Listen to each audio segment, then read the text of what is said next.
Hello everyone, welcome back to my YouTube channel. तो आज की वीडियो का जो टॉपिक है वो होने वाला है टाइम मैनेजमेंट के ऊपर कि सीटेट में आप अपने टाइम को मैनेज कैसे कर सकते हैं। उस टॉपिक के ऊपर मैं आज की वीडियो में बात करने वाली हूँ। तो आप वीडियो को शुरू से लेकर लास्ट तक ज़रूर देखिएगा और चैनल पर नए हैं तो चैनल को सब्सक्राइब ज़रूर कीजिएगा। तो देखते हैं आज की वीडियो को। सीटेट में आप टाइम मैनेजमेंट कैसे कर सकते हो उसकी बहुत ज़्यादा इफ़ेक्टिव ट्रिक आपको मैं बताने वाली हूँ। सबसे पहले आपको पता है आपका 150 मिनट का एग्जाम होता है, यानी 2.5 घंटे का आपका पेपर होता है। मान लीजिए आपको एक क्वेश्चन का 1 मिनट दिया जाता है। एक क्वेश्चन जो है आपका सेकंडों में भी हो सकता है, 10 सेकंड में भी हो सकता है, 20 सेकंड में भी हो सकता है, 30 सेकंड में भी हो सकता है। तो ये आप पूरा मान लीजिए आपको एक क्वेश्चन का 1 मिनट मिलता है अकॉर्डिंग टू टाइम। अब सबसे पहले आपको क्या करना है, आपको वो सब्जेक्ट उठा लेना है जो आपको सबसे अच्छा आता है। मान लीजिए आपको सीडीपी आता है, ये आपको पता है सारे ही जो सब्जेक्ट है वो 30-30 मार्क्स के होते हैं। अब मान लीजिए आपने सबसे पहले सीडीपी को उठाया, उसके आप क्वेश्चन पढ़ते गए और जो क्वेश्चन आपको नहीं आता है उसे आपको स्किप करते जाना है, जो आ रहा है उसे टिक करते जाइए और गोला फिल करते जाइए। साथ के साथ गोला फिल करना है आपको और जो नहीं आता है उन्हें स्किप करते हुए जाना है। मान लीजिए पूरा पेपर आपने देखा और उसमें से आपके 60 क्वेश्चन हो गए 30 मिनट में, क्योंकि आप ऐसे पढ़ रहे थे पेपर को कि जो आता था वो कर रहे थे और जो नहीं आ रहा था उसे स्किप कर रहे थे। मान लीजिए आपको 30 मिनट लगे और उसमें आपने 60 क्वेश्चंस अटैम्प्ट कर लिए। जैसे कि मान लीजिए अगर सीडीपी की बात करें तो आपके 15 क्वेश्चन इससे हो गए, हिंदी की बात करें तो 15 क्वेश्चन इससे हो गए, मैथ की बात करें तो 10 क्वेश्चन हो गए। अगर आप ये देखेंगे कि मैथ में मान लीजिए किसी के क्वेश्चन सॉल्व नहीं होते हैं तो पैडागोजी का ऐसा पोर्शन होता है जिससे आप मार्क्स गेन कर सकते हैं। तो मान लीजिए 10 क्वेश्चन इसमें हो गए, आपके ईवीएस में 10 हो गए, इंग्लिश में 10 हो गए। तो इस तरीके से आपके 60 क्वेश्चन जो है वो कंप्लीट हो गए हैं। यहाँ पर आप देख सकते हैं।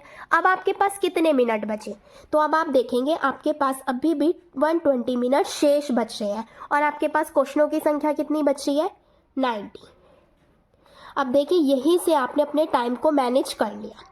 इसके बाद अब आप क्या करेंगे, जो क्वेश्चन आपको नहीं आते हैं या कुछ क्वेश्चंस ऐसे होते हैं जिसमें आप डाउट में होते हैं, 50-50 का केस हो रहा होता है, 4 ऑप्शन में से आपको 2 ऑप्शन सही लग रहे होते हैं, कुछ क्वेश्चंस ऐसे होते हैं, तो अब आप उन्हें कैसे सॉल्व करेंगे। इसके लिए मैं अब आपको 3 स्टेप्स बताऊंगी, उन्हें आपको फॉलो करना है। अब वो 3 स्टेप्स क्या है, देखिए फर्स्ट स्टेप मैंने आपको वहीं पर बता दिया, जो आपको आता था पढ़ते हुए। मान लीजिए उसमें आपको 30 मिनट लगे, 60 क्वेश्चंस आपने अटैम्प्ट कर लिए। अब उसके बाद मैं आपको बताने वाली हूँ 50-50 का क्राइटेरिया, जिसमें आपको 2 ऑप्शन सही लग रहे हैं। उसमें आप क्या करेंगे, टैग वर्ड का यूज़ करेंगे प्लस एलिमिनेशन मेथड का यूज़ करेंगे। टैग वर्ड्स की सहायता से आप एलिमिनेशन मेथड का यूज़ कर सकते हैं। मान लीजिए इस ट्रिक को फॉलो करके आपके 40 क्वेश्चन तक हो गए हैं। 60 और 40 कितने हो गए, अब आपके 100 हो गए।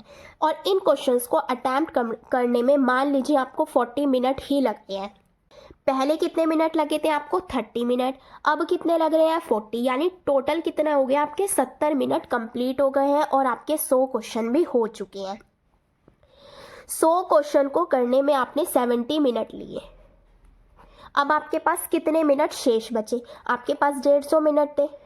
अगर मैं इसमें से 70 को माइनस कर दूं तो कितना आ जाएगा, 80 आ जाएगा, यानी 80 मिनट अभी भी आपके पास है। अब आप खुद देख सकते हैं आपके पास 80 मिनट है और 50 क्वेश्चन है। 80 मिनट है आपके पास और 50 क्वेश्चन है।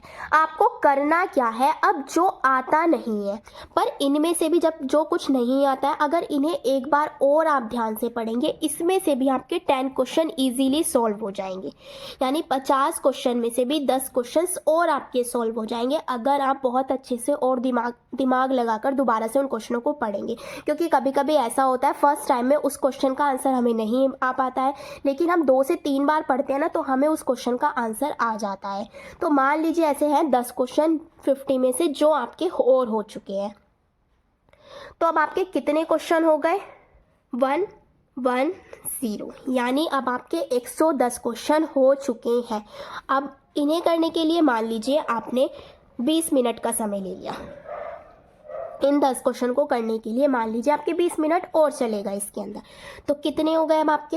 अब पहले कितने बचे थे आपके पास? 80 मिनट बचे थे। इसमें से हम 20 को और माइनस कर देते हैं तो कितने बचे अब आपके पास? 60 बचे, यानी कि 1 घंटा आपके पास शेष है और आपके 40 क्वेश्चन अभी भी बच रहे हैं।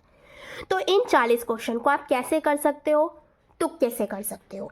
अब मान लीजिए आपके 40 क्वेश्चन जो बचे हैं उनमें आप एक काम कर सकते हो, कोई सा भी एक ऑप्शन उठा लीजिए, A, B, C, D, इन चारों में से कोई सा भी एक ऑप्शन उठा लीजिए। ज़्यादा वैसे B और C के चांसेस रहते हैं। मान लीजिए आप पहले एक बार OMR शीट को देख लीजिए, उसमें आपने क्या सबसे कम फिल किया है। A कम फिल किया है, B, C, D। तो अब इनमें से आप क्या कर सकते हो, जो आपने सबसे कम फिल किया होगा वो ऑप्शन आप उठा लीजिए। मान लीजिए आपने C को सबसे कम फिल किया है, तो इन 40 क्वेश्चन में आपको सब में C ऑप्शन को फिल कर देना है। इसके अलावा आपको कुछ नहीं छेड़ना है। मान लीजिए अगर आपने एक ही ऑप्शन चुना, इन 40 में से आपके 20 क्वेश्चन इजीली ठीक हो जाएंगे अगर आप एक ही ऑप्शन मारते हो। लेकिन आपको ये गलती तो बिल्कुल नहीं करनी है, किसी को A मार दिया, किसी को B, किसी को C, ये गलती आपको बिल्कुल नहीं करनी है। अब जो भी आपके क्वेश्चंस बच रहे हैं उनमें आपको एक ही ऑप्शन को टिक कर देना है और बिल्कुल भी पेपर को छोड़ना नहीं है, क्योंकि इसमें कोई भी नेगेटिव मार्किंग नहीं है। आपको 150 के 150 क्वेश्चंस को अटैम्प्ट करना है। मैंने आपको एक तरीका बता दिया आप टाइम को सेव कैसे कर सकते हो। तो ये चीज़ें अगर आप फॉलो करोगे ना तो आपका एग्ज़ाम कभी भी छूटेगा नहीं, बल्कि टाइम बच जाएगा, लेकिन टाइम कम नहीं पड़ेगा। तो इसीलिए कोशिश कीजिएगा इन स्टेप्स को फॉलो करने की। इस तरीके से आप अपने टाइम को मैनेज कर सकते हो और अपने 150 के 150 क्वेश्चंस को अटैम्प्ट कर सकते हो। पैडागोजी और टैग वर्ड का बहुत बड़ा रोल है, मैं आपसे बार बार कह रही हूँ, इन पर ज़्यादा से ज़्यादा फोकस कीजिए। एक क्वेश्चन को 1 मिनट से ज़्यादा समय नहीं देना है। ज़्यादा से ज़्यादा, अगर कोई ज़्यादा ही क्वेश्चन बड़ा है, 2 मिनट। इससे ज़्यादा अगर समय दोगे तो पेपर छूट जाएगा। और कभी भी ऐसा नहीं करना है एक क्वेश्चन को पकड़े बैठे रहो, नहीं नहीं इसका तो ये होगा, नहीं नहीं इसका तो ये होगा। उसको बार बार पढ़ने की नीड नहीं है। अगर नहीं आ रहा है तो स्किप करें और आगे बढ़ें, क्योंकि वहाँ आपके पास इतना टाइम नहीं होगा कि आप उसी एक क्वेश्चन को पकड़े बैठे रहें। तो ये गलती तो बिल्कुल भी मत करिएगा। तो आई होप ये चीज़ें आपको समझ में आई होंगी। इसके अलावा आप क्या कर सकते हैं, जैसे कि मैंने आपको बता दिया, अगर आप ये स्टेप्स को फॉलो करोगे तीनों के तीनों तो आपका टाइम बच जाएगा, लेकिन कम नहीं पड़ेगा। तो ये चीज़ें आप फॉलो कीजिए। इसके अलावा आप क्या कर सकते हो, और ज़रूरी नहीं है बड़ा ऑप्शन ही सही हो। बहुत सारे यूट्यूबर्स हैं जो ये बोलते हैं बड़ा ऑप्शन होगा तो वो सही होगा, ऐसा नहीं है। अब ये चीज़ होती थी 2017, 18, 19 से पहले, लेकिन अब जो है CTET का पैटर्न थोड़ा चेंज हो गया है। तो इस चीज़ को आपको ध्यान रखना है, अपने माइंड का यूज़ कीजिएगा। ये मत सोचिएगा बस बड़ा ऑप्शन सही है। बहुत अच्छे से क्वेश्चन को पढ़ना है, तभी आपको टिक करना है। चीज़ें क्लियर हो गई होगी। अब आगे देखिए, ये आपका मोस्ट इम्पोर्टेंट नोट मैंने लिखा हुआ है कि एक भी क्वेश्चन छोड़ना नहीं है। 150 के 150 क्वेश्चंस आपको अटैम्प्ट करने हैं, बिकॉज नो नेगेटिव मार्किंग, कोई भी नेगेटिव मार्किंग इसमें नहीं है। ज़्यादातर ऑप्शन जो होते हैं B और C होते हैं, इसीलिए इनके साथ आप जा सकते हैं, पर क्वेश्चन को पढ़ना ज़रूरी है। अगर आप 2 ऑप्शन में कंफ्यूज हो जाते हैं, जैसे मान लीजिए आपको A और B में कंफ्यूज़न हो रहा है तो आप B के साथ जाएंगे, अगर आपको C और D में कंफ्यूज़न हो रहा है तो आप C के साथ जाएंगे। इस तरीके से आप चीज़ों को हल कर सकते हैं। आई होप मैंने आपके सारे डाउट्स क्लियर कर दिए हैं। आपको टाइम मैनेज कैसे करना है, पेपर को सॉल्व कैसे करना है और किन किन स्टेप्स को आपको फॉलो करना है। तो ये सारे स्टेप्स आप फॉलो कीजिए तो आपका पेपर बिल्कुल भी नहीं छूटेगा। तो ये चीज़ें आप ध्यान रखिएगा। अगर वीडियो हेल्पफुल लगी हो तो प्लीज़ अपने फ्रेंड्स के साथ इसे ज़्यादा से ज़्यादा शेयर कीजिए, लाइक कीजिए, कमेंट कीजिए। Thank you.